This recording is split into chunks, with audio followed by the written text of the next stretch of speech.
Kalau berita soal kecelakaan, ya benar, kecelakaan.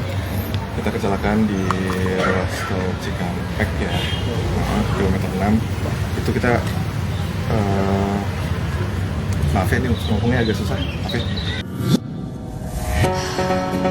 Mobil Suzuki Baleno yang dikendarai oleh Randy Kejarnet dan Lady Nayawan mengalami kerusakan pada bagian depan.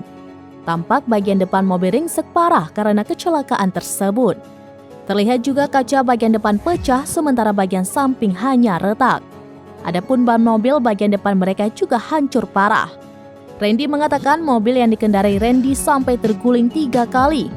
Setelah kejadian terjadi, Randy dalam keadaan sadar, begitupun Lady. Namun posisinya tidak bisa bergerak dan ia tak bisa keluar karena pintu mobil terkunci. Sebelumnya dikabarkan bahwa Randy dan Lady mengalami kecelakaan setelah mediasi berdua dengan pendeta. Kecelakaan terjadi di Tol Jatibening, tepatnya ruas Tol Cikampek kilometer 6 Bekasi.